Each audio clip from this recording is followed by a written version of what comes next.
जय निताई, जय गौर, जय राधा श्याम सुंदर, जय जगन्नाथ देव, जय बलभद्र, जय सुभद्रा मैया, जय सुदर्शन चक्र, जय भक्तबृंद, जय भक्तिमती मायेदेर सबार चरणे आमार सश्रद्ध प्रणाम।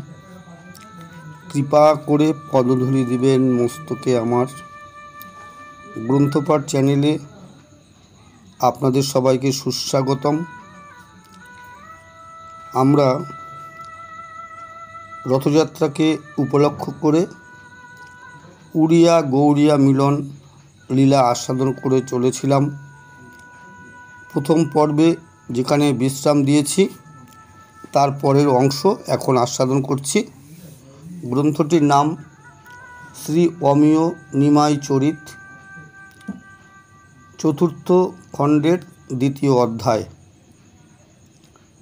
कतदिन हेरबो गोरा चाँदेर मुख, कबे मोर मनेर मिटिबे सब दुख। कतदिने गोरा पहु करबो हिकोर, कतदिने सदय हইবে विधि मोर। कतदिने श्रवणेर हইবে शुभ दिन, चाँद मुखेर बचन शुनिब निशिदिन। बासु घोष कहे गोरा गुण संगरिया, झरए नदियार लोक गोरा ना देखिया। भवानंदेर पुत्र ओ रामानंदेर कनिष्ठ भ्राता बाणीनाथ पट्टनायक प्रभुर सेवाय नियुक्त आছেন। भवानंद যখন प्रथम प्रभुके दर्शन करें तखन आपनाके आपनार पंचपुत्रके ओ आपनार समुदाय विषयवृत्ति प्रभुर चरणे समर्पण करें और बोलें जे बाणीनाथ तोमार निकट थाकिया तोमार आज्ञा पालन करिबे। किन्तु प्रभुर आबार कि आज्ञा बा अर्थवृत्तिर कि प्रयोजन। सुतरां रामानंदेर अतुल ऐश्वर्य किंबा बाणीनाथेर सेवा प्रभुर विशेष कोनो उपकारे आसितेछिल ना। प्रभुर भक्तगण प्रभुर निकट आसितेछेन। এই 200 भक्त एक प्रकार प्रभुर अतिथि, ताहादिगके থাকিবার বাসা দিতে হইবে এবং প্রয়োজনীয় দ্রব্যাদি যোগাতে হইবে। বাণীনাথ এই সকল উদ্যোগ করিতে লাগিলেন। প্রভু কিছু আজ্ঞা করেন না, কিন্তু স্বরূপ ও গোবিন্দ প্রভুর মন জানেন। সুতরাং তাহার অভিপ্রায় বাণীনাথ তাহাদের নিকট জানিতে পারেন। ভক্তগণের জন্য বাণীনাথ চন্দন ও ফুলের মালা প্রভৃতি এবং বাসার সন্ধান করিতে লাগিলেন। প্রভুর ভক্তগণ আসিতেছেন এ কথা সর্বত্র প্রচার হইয়াছে। সকলে প্রভুর ভক্তের মিলন প্রতীক্ষা করিতে লাগিলেন। ভক্তগণ আগত প্রায় শুনিয়া পুরীবাসীরা অনেকে ধাইলেন।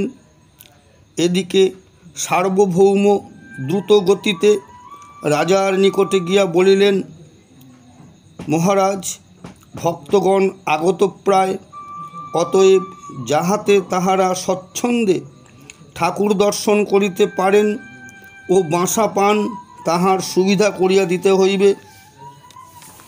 রাজা এই কথা শুনিয়া সহর্ষে কাশী মিশ্র ও পরীক্ষা মহাপাত্রকে ডাকাইয়া সেইরূপ আদেশ দিলেন। তাহারাও সেই আদেশ পালন করিতে চলিলেন। এদিকে মহারাজা সার্বভৌমের সঙ্গে পরামর্শ করিয়া প্রভুর সহিত ভক্তগণের মিলন স্বচ্ছন্দে দেখিবার জন্য একটি অট্টালিকা বাছিয়া লইলেন।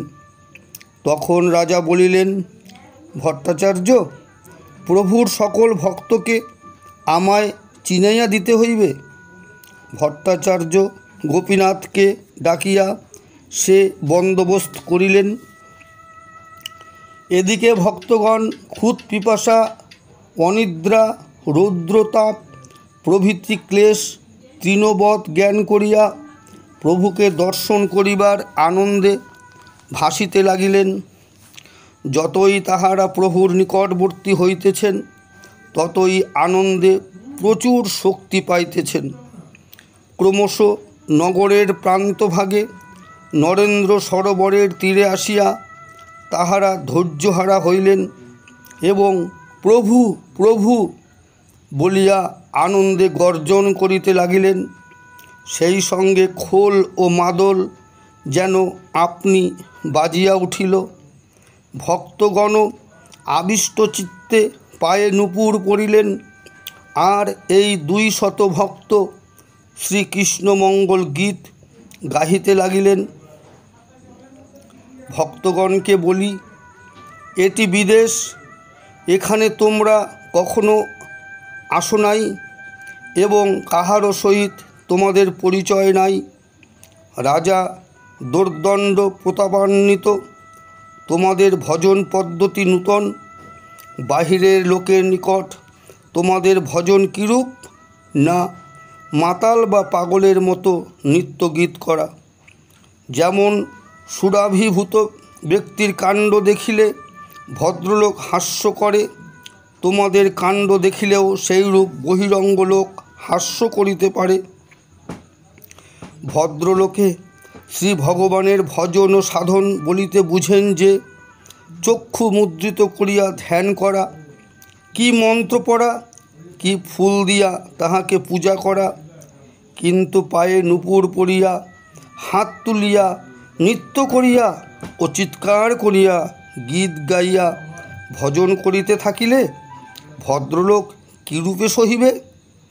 তোমরা সেই জন্য অপরিচিত স্থানে পায়ে নূপুর পরিয়া নাচিতে নাচিতে ও গাইতে গাইতে যে গমন করো, তোমাদের সাহস কি? কিন্তু আমার প্রভুর ভক্তগণের আবার ভয় কি? তাহারা প্রেমানন্দে বিহল ও চঞ্চল হইয়াছেন, সুতরাং তাহাদের বাহ্যাপেক্ষা নাই। যাহারা সামান্য মদ্যপান করিয়া উন্মত্ত হয় তাহাদের লজ্জা থাকে না। যাহারা প্রেমানন্দে উন্মত্ত হইয়াছেন তাহাদের লজ্জা কেন থাকিবে? তাহাদের গীত বাদ্য হুঙ্কার বিশাল গর্জন ও হরিধ্বনি শুনিয়া বোধ হইতে লাগিল যেন সমস্ত ব্রহ্মাণ্ড ব্যাপিতেছে। শ্রীকৃষ্ণ মঙ্গল গীতের এই এক অদ্ভুত মহিমা। কীর্তনের যখন তরঙ্গ ওঠে তখন বোধ হয় যেন উহার ঢেউ সমস্ত জগৎ ব্যাপিয়া শ্রী গোলকের সিংহাসনে লাগিতেছে। প্রকৃতপক্ষে তখন নীলাচল টলমল করিয়া উঠিল। প্রথমে প্রভুর নীলাচলের ভক্তগণ নদিয়ার ভক্তদিগের আগমন দেখিতে গিয়াছিলেন। শেষে বাল বৃদ্ধ যুবা, কি ভক্ত কি অভক্ত, সকলেই এই কীর্তন দেখিতে ছুটিলেন। নীলাচলে একেবারে হুলুস্থুলু পড়িয়া গেল। এই মহারোল রাজার কর্ণে পৌঁছিল। তিনি সার্বভৌম ও গোপীনাথকে লইয়া তাড়াতাড়ি পুনঃনির্মিত ছাদের উপর উঠিলেন। তখন নীলাচলবাসী দেখিলেন যে প্রায় 200 লোক নৃত্য গীত ও বাদ্যে উন্মত্ত হইয়া আসিতেছেন। ইহারা সকলেই ভদ্রলোক। বৃদ্ধ ও যুবা একত্র হইয়া পাগলের ন্যায় নৃত্য করিতেছেন ও গীত গাহিতেছেন। ইহা দেখিলে হাসি পাইবার কথা। বিশেষত এরূপ কাণ্ড দেখিলে ইতর লোকে হাস্য করে, ঢিল মারে, নানা উৎপাত করে, কিন্তু এখানে সেরূপ কিছু হইল না। ভক্তগণ পরম ধন হারাইয়াছিলেন, আবার তাহাকে পাইবার জন্য আসিতেছেন। কাজেই তাহাদের আনন্দের আর সীমা নাই। তাহাদের আনন্দের যে তরঙ্গ উঠিল তাহাতে তাহারা ভাসিয়া চলিলেন। বাষ্পীয় যান হওয়াতে তীর্থ দর্শন সুখ এখন অনেক কমিয়া গিয়াছে। যাহারা কায়িক শ্রম করিয়া অনাহারে নানা বিপদ আপদ লইয়া তীর্থ দর্শন করিতে যান, তাহারা যতই শ্রীমুখ সন্নিকটে হয়েন ততই চঞ্চল হন ও ও আনন্দ প্রকাশ ও রঙ্গ করেন। ভক্তগণ পঞ্চবিংশতি দিবস পথ হাঁটিয়া প্রভুর নিকটবর্তী হইয়া আহ্লাদে পাগলের ন্যায় হইয়াছেন। ইহাদের আগমন দর্শন করিয়া রাজা ও সার্বভৌম বিস্মিত হইলেন। সার্বভৌম তাহার মনের ভাব শ্লোকরূপে ব্যক্ত করিবেন। সেই শ্লোকটি পড়িলে পাঠক সমস্ত ব্যাপার কতক বুঝিতে পারিবেন। যথা: ভক্তগণ আসিতেছেন, মহারাজা সার্বভৌম ও গোপীনাথকে সঙ্গে লইয়া প্রাসাদের উপর দাঁড়াইয়া ইহা দর্শন করিতেছেন। রাজা অগ্রে নৃত্য দেখিলেন, পরে সঙ্গীতের স্বর শুনিয়া একেবারে মোহিত হইলেন। রাজা বলিলেন, শ্রীকৃষ্ণমঙ্গল গীত বিস্তর শুনিয়াছি, কিন্তু এ কি অদ্ভুত কাণ্ড! কথা একটিও বুঝিতেছি না, কেবল সুর শুনিয়া মন প্রাণ এলাইয়া যাইতেছে। ভট্টাচার্য বলিলেন, সুর শুনিয়াই এই? ইহার সহিত অর্থ বুঝিলে না জানি কি হয়। রাজা বলিলেন, শুধু সুরেই আমার প্রাণ অস্থির হইল। ভট্টাচার্য, ইহা কোথা হইতে আসিল? গোপীনাথ উত্তর করিলেন, মহারাজ, ইহা শ্রী ভগবান আমাদের প্রভুর সৃষ্টি। পৃথিবীতে এরূপ কীর্তন ছিল না। তিনি ব্রজের নিগুড় রস প্রকাশ করিবার নিমিত্ত এই কীর্তন পদ্ধতি সৃষ্টি করিয়াছেন। রাজা বলিলেন, এইরূপ কীর্তন, নৃত্য ও প্রেমভাব আর কখনো দেখি নাই। আর হরিধ্বনিতে যে এত মাধুর্য আছে, ইহাও পূর্বে জানিতাম না। ভট্টাচার্য, এই যে বৈষ্ণবগণ আসিতেছেন, ইহাদের তেজ যেন কোটি সূর্যের ন্যায়। বৈষ্ণবের এত তেজ হইতে পারে, ইহা কখনো জানিতাম না। ইহারা সকলেই কি প্রভুর ভক্তগণ? সার্বভৌম বলিলেন, হ্যাঁ, ইহারা আর কিছুই জানেন না। ইহাদের ধ্যান জ্ঞান প্রাণ, প্রাণের প্রাণ আমাদের প্রভু। রাজা তখন ভাবিতেছেন যে শ্রী গৌরাঙ্গের ভক্তগণ হইবার ভাগ্য তাহার কি কখনো হইবে? শ্রী গৌরাঙ্গে মহিমা বিবেচনা করুন। এই ভক্তগণ যিনি যেখানে বাস করিয়াছেন, সেই স্থান অদ্যাপিও তীর্থস্থান বলিয়া পরিগণিত। খড়দহ, শান্তিপুর, শ্রীখণ্ড ইত্যাদি অনেক স্থানেই সম্পন্নশালী শ্রী বিগ্রহ দেখিবেন। আবার অনুসন্ধানে ইহাও জানিবেন যে এই সকল স্থানে সেই সকল ভক্তের শক্তির পরিচয় এখনও রহিয়াছে। ইহাদের কাহিনী পর্যালোচনা করিলে জানা যায় যে ইহারা সকলেই পতিত পাবন ও শক্তি সঞ্চারক্ষম ছিলেন। সেরূপ শক্তিশালী লোক এখন আর একটিও জন্মে না। ইহারা সকলেই আমাদের প্রভুর সৃষ্ট। ইহাতে শ্রী গৌরাঙ্গ কি প্রভূত বস্তু, তাহা অনুভূত হইবে। সার্বভৌম বলিলেন, কলিযুগে শ্রীনাম সংকীর্তনই কেবল ধর্ম, ইহা শাস্ত্রের বচন। আমার শাস্ত্রে ইহার প্রমাণ পাইতেছি যে এই নাম সংকীর্তন প্রচার করিবার নিমিত্ত শ্রীকৃষ্ণ শ্রী গৌরাঙ্গরূপে অবতীর্ণ হইবেন। যথা শ্রীমদ্ ভাগবতে কৃষ্ণবর্ণং তৃষা কৃষ্ণং সাঙ্গপাঙ্গাস্ত্র পার্ষদম যজ্ঞৈ সংকীর্তনৈক প্রায়ই যজন্তি হি সুমেধস।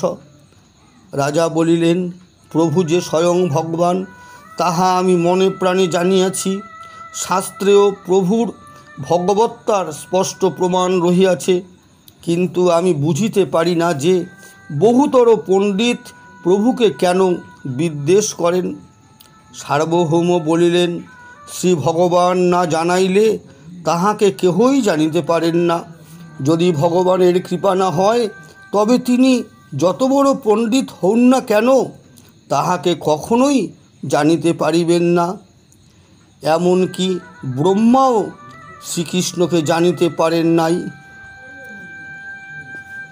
অর্থাৎ আমি প্রভুকে প্রথমে জানিতে পারি নাই বলিয়া তাহাকে অবহেলা করি, শেষে যখন কৃপা করিলেন তখন তাহাকে জানিতে পারিলাম। এইরূপ কথাবার্তা হইতেছে। এমন সময় শ্রীস্বরূপ দামোদর ও গোবিন্দ প্রভুর আলয় হইতে সেখানে আসিলেন। তাহারা প্রভুর আজ্ঞাক্রমে ভক্তগণকে আদর করিয়া আনিতে যাইতেছেন। ওদিকে শ্রী অদ্বৈত ভক্তগণ সহ কীর্তন ও নৃত্য করিতে করিতে আসিতেছেন, আর রাজা পার্শ্বদগণ সহ ছাদের উপর হইতে দর্শন করিতেছেন। স্বরূপকে দেখিয়া সকলে চুপ করিলেন। রাজা অমনি ভট্টাচার্যকে জিজ্ঞাসা করিলেন, ইনি কে? ভট্টাচার্য বলিলেন, ইনি স্বরূপ দামোদর, প্রভুর অতি মর্মী ভক্ত। ক্রমে স্বরূপ ও ভক্তগণে দেখাদেখি হইল ও সকলে আনন্দে হরিধ্বনি করিয়া উঠিলেন, হরি বল, হরি বল, হরি বল। তখন স্বরূপ শ্রী অদ্বৈতের গলায় মালা পরাইলেন, আর শ্রী অদ্বৈত প্রভুর আদর পাইয়া বিবশীকৃত হইলেন। এমন সময় গোবিন্দ শ্রী অদ্বৈতকে আর এক গাছি মালা পরাইয়া প্রণাম করিলেন। শ্রী অদ্বৈত গোবিন্দকে চিনেন না। স্বরূপ তাহার পরিচয় করিয়া দিলেন, কিন্তু তখন কাহারও আর কথা কহিবার অবকাশ নাই। সকলেই প্রভুকে দর্শন করিবার জন্য ব্যস্ত। স্বরূপ তাহাকে পথ দেখাইয়া লইয়া চলিলেন।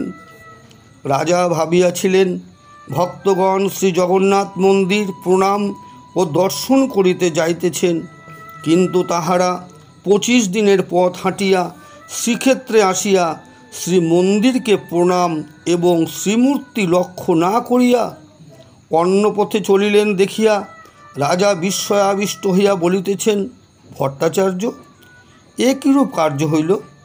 শ্রী জগন্নাথ যদিও এখন গুপ্তভাবে আছেন, তবুও তাহার মন্দির কি চক্রকে প্রণাম না করিয়া ভক্তগণ যে প্রভুকে দর্শন করিতে চলিলেন, ইহাতে তো অপরাধ হইতে পারে। ভট্টাচার্য বলিলেন, প্রেমের তরঙ্গ বিধির বাঁধে আবদ্ধ রাখিতে পারে না। এখন প্রভুকে দর্শন করিবার নিমিত্ত ভক্তগণের প্রাণ নিতান্ত উচাটন হইয়াছে। এরূপ অবস্থায় শ্রী জগন্নাথ মন্দির দর্শনে তাহারা সুখ পাইবেন কেন? আর এরূপ অবস্থায় দর্শনে অপরাধ হইতে পারে। তাই আগে প্রভুকে দর্শন করিয়া এবং তাহাকে সঙ্গে লইয়া সকলে মহানন্দে শ্রীমন্দির দর্শন করিবেন। এমন সময় রাজা দেখিলেন যে রামানন্দের ভ্রাতা বাণীনাথ বহুতর ভৃত্যের দ্বারা মহাপ্রসাদ বহাইয়া দ্রুত গতিতে প্রভুর আলয়ের দিকে যাইতেছেন। রাজা ইহা দেখিয়া ভট্টাচার্যকে জিজ্ঞাসা করিলেন, এত মহাপ্রসাদ কোথা যাইতেছে?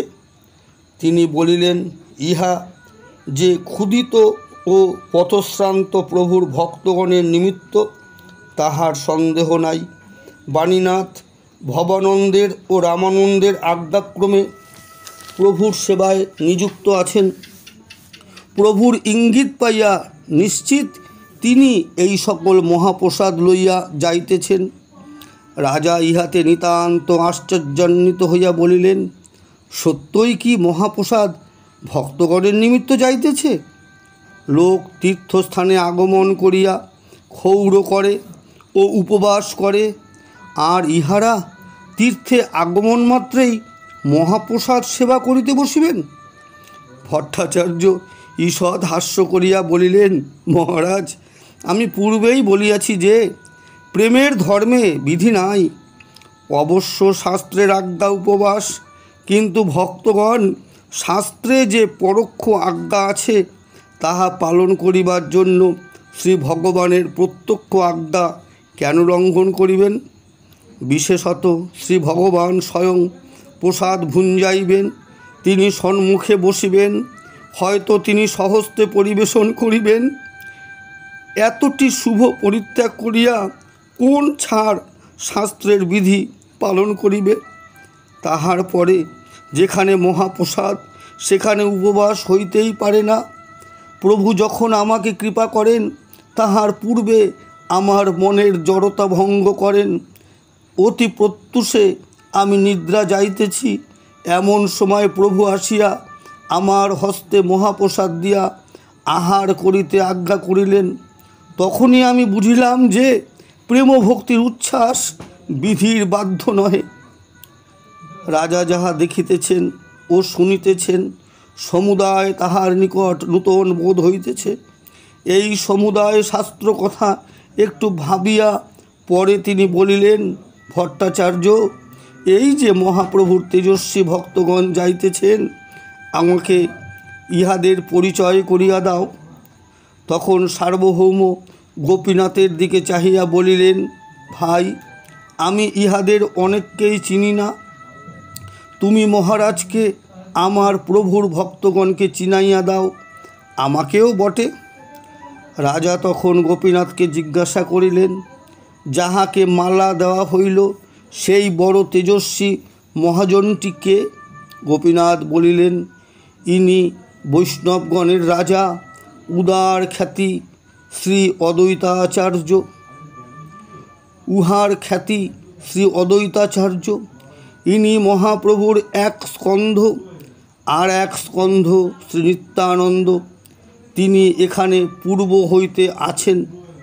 তারপর গোপীনাথ বলিতেছেন, শ্রী অদ্বৈতাচার্যের পশ্চাৎ যিনি যাইতেছেন তিনি শ্রীবাস, তাহার পার্শ্বে আচার্য রত্ন। গোপীনাথ এই রূপে বক্রেশ্বর, পুরন্দরাচার্য, গঙ্গাদাস, শঙ্কর, নারায়ণ, হরিদাস, বাসুদেব দত্ত, শিবানন্দ, গোবিন্দ, মাধব এবং বাসু তিন ভাই, শুক্লাম্বর, শ্রীধর, বিজয়, কুলিন গ্রামের সত্যরাজ খান ও রামানন্দ বসু, শ্রীখণ্ডের মুকুন্দ, চিরঞ্জীব, সুলোচন প্রভৃতি ভক্তগণের পরিচয় ক্রমে দিলেন। রাজা যদিও প্রভুকে দর্শন করেন নাই, তবু তাহার প্রত্যেক লোমকূপে প্রভু প্রবেশ করিয়াছেন। তখন তাহার প্রভুর কথা ব্যতীত আর কিছুই ভালো লাগে না। প্রভুর ভক্তগণ তাহার নিজগণ, সুতরাং তাহাদের নাম ও সংক্ষিপ্ত কাহিনী তাহার কাছে বড় মিষ্টি লাগিতেছিল। ভক্তগণ রাজার দৃষ্টিপথের বহির্ভূত হইলে তিনি অট্টালিকা হইতে নামিয়া কাশীমিশ্র ও পরীক্ষা মহাপাত্রকে গুটি কয়েক আজ্ঞা করিলেন। ইহারা শ্রীমন্দিরের কর্তা, এক প্রকার পুরী নগরের কর্তাও বটে। রাজা বলিলেন, গৌড় দেশ হইতে প্রভুর ভক্তগণ আসিয়াছেন, তাহাদের বাসা করিয়া দিতে হইবে।